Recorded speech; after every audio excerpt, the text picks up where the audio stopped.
welcome to the show, Sir Paul McCartney. Do you get standing ovations wherever you go? Do you like Starbucks? You walk into a Starbucks, everything. Starbucks. That's it? I just finish my latte later. He is known as the nice Beatle, the lyrical genius, the peace-preaching icon who rarely has anything negative to say about anyone. But today, at 82, Paul McCartney has finally broken his silence, and what he has disclosed has sent shockwaves across the music industry. In a confidential, no-holds-barred interview that few expected, and even fewer were prepared for, McCartney revealed more than ever before, not about tours or chart-topping singles, but about pain, about betrayal, about the 5 rock icons who, despite decades of nice grins and interviews, left scars that fame could never heal. It was not bitterness or gossip, it was reflection, raw, honest, and long overdue. There comes a time, McCartney explained, when you do not need to pretend anymore. I do not intend to harm anyone, but I do not want to carry on in silence just to keep things lovely. The names he provided are icons, gods of rock. Men were traditionally thought to be his closest allies, peers, and friends. Despite the cooperation and friendship, there were rivalries, rejections, and silent humiliations. For the first time, Paul is not hiding from anything. He is naming names.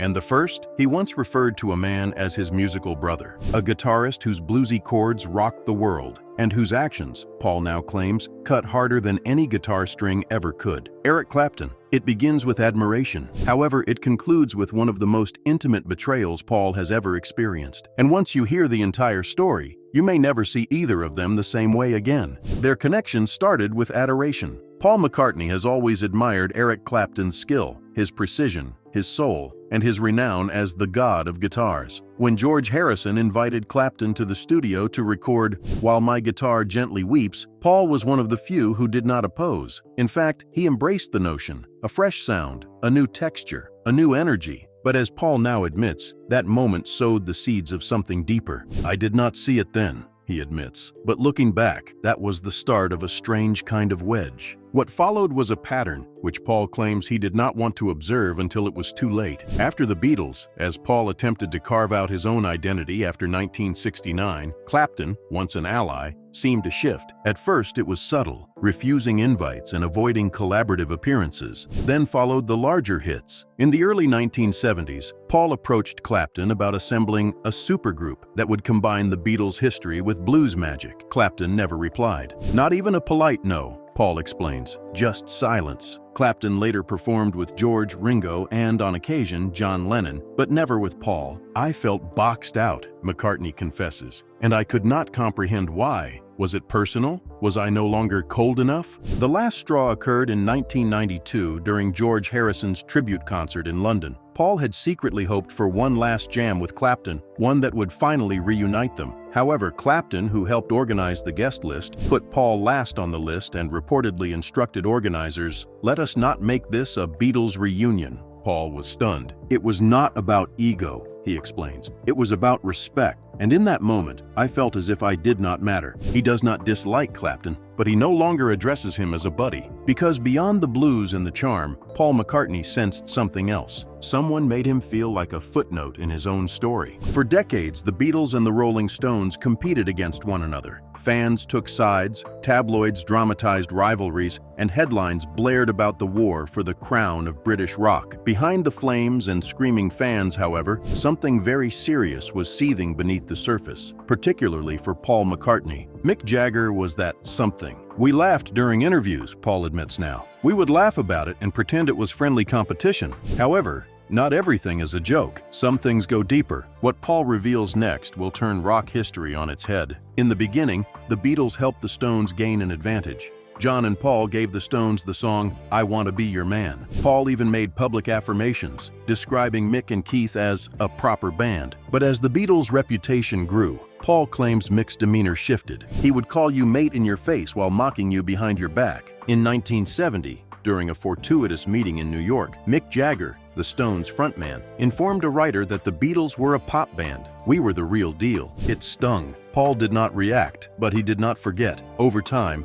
McCartney realized that Jagger delighted in portraying the bad boy against the Beatles' immaculate image. But behind closed doors, he would pursue relationships, photo opportunities, and joint stage time, only when it suited him. Mick wanted the Beatles' legacy, but not the burden, Paul explains. He wanted the crown without the weight. Then came the ultimate insult. In a 2004 Rolling Stone interview, Jagger was asked about the durability of his songwriting. How did he respond? "We are still performing real shows. The Beatles, well, Paul performs ballads." Paul laughs cruelly. Ballads for sure, the kind that broke records and influenced generations. The tension eventually boiled out during a backstage encounter at a London charity dinner. Paul sent an invitation to work on a charity single, A Cry for Peace, cooperation, and something significant. Jagger declined, instead offering to perform with the Stones, but without Paul. He told me straight up, "One Beatles reunion is enough for a lifetime." That was the last time Paul contracted out. Mick is a showman, a brilliant one, Paul concedes. But for me, it is difficult to trust someone who wants to be your rival,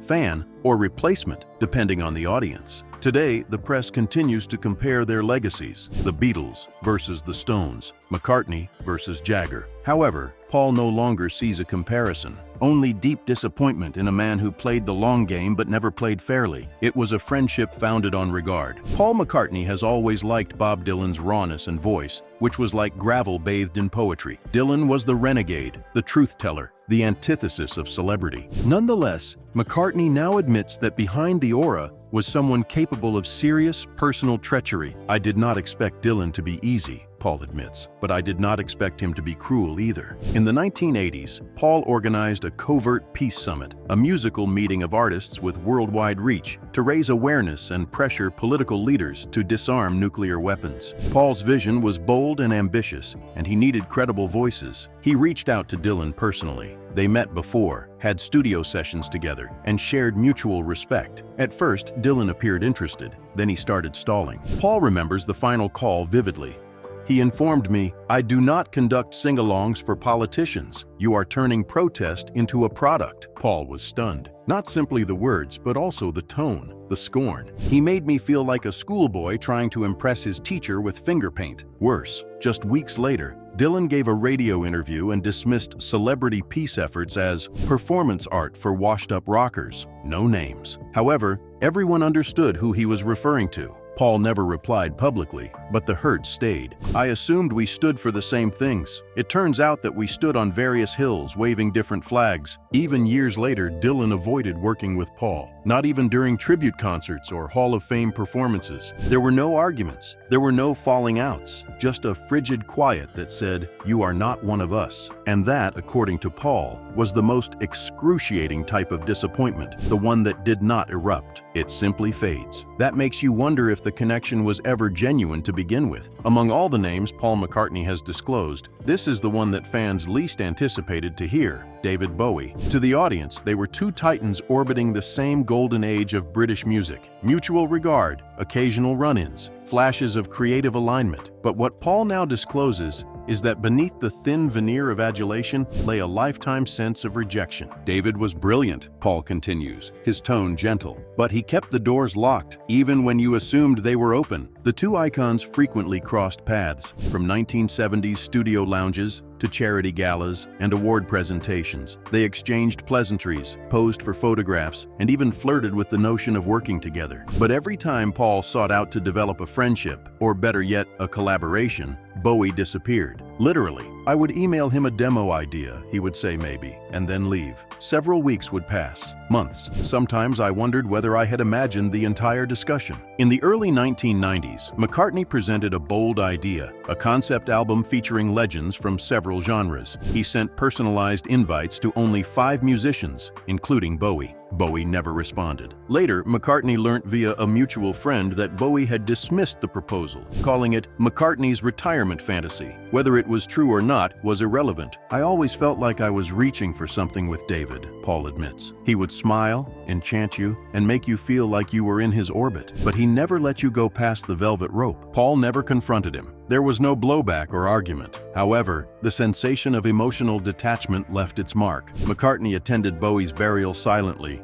preferring not to speak. He was too complex to dislike, too wonderful to ignore. For me, he will always be the friend I never had. In a world where Paul has made peace with his critics and detractors, David Bowie remains his greatest unsolved riddle. He saved it until last. The name everyone feared and expected, John Lennon. Paul McCartney does not use the word hate, not for John, never for John. But if there is a term for misery in his life, it is this. He was my brother, my best pal, my sparring partner. Sometimes someone made me feel insignificant. Things quickly deteriorated following the Beatles' separation. John conducted scathing interviews, snide lyrics, veiled insults are disguised in peace anthems. While Paul attempted to keep the separation polite, John seems determined to burn the past down. I would open a magazine and find him thinking I was dull, that my tunes were fluff, that I was holding him back, and I would think, how did we get here? The most famous blow came in 1971, when John recorded How Do You Sleep, a music oozing with hatred and unmistakably intended at Paul. Lennon sang, "The only thing you have done is yesterday, and since you left, you are just another day." Paul overheard it. The entire globe heard it, and it left a wound that is still not completely healed. He knew exactly where to cut, Paul explains. He knew the corners of my heart, and he used them. However, Paul never retaliated. Not with words, not with songs. Instead, he waited. When reconciliation finally began, slowly and tenderly, John was taken away. We were writing to each other again, talking, laughing. The healing process is beginning. Then one night, he was gone. Exactly like that. Paul is still carrying the weight of everything he has lost. Not the fame, not the Beatles, but the brotherhood. He hurt me more than anyone else, but I loved him more than anyone else. That is what made it so difficult, because forgiveness is easier when there is time. But for John, time ran out. Paul was left with quiet. The internet exploded when Paul McCartney's revelations became public. Social media feeds were inundated with disbelief. The headlines read, "McCartney names names. 5 rock icons who hurt him most. Not all you need is love." Paul finally speaks out, and Clapton, Jagger, Lennon, rock legends divided. Fans were split, shocked, and heartbroken. For decades, Paul had been the diplomatic Beatle, never stirring the pot. Now he was swirling the entire dang cauldron.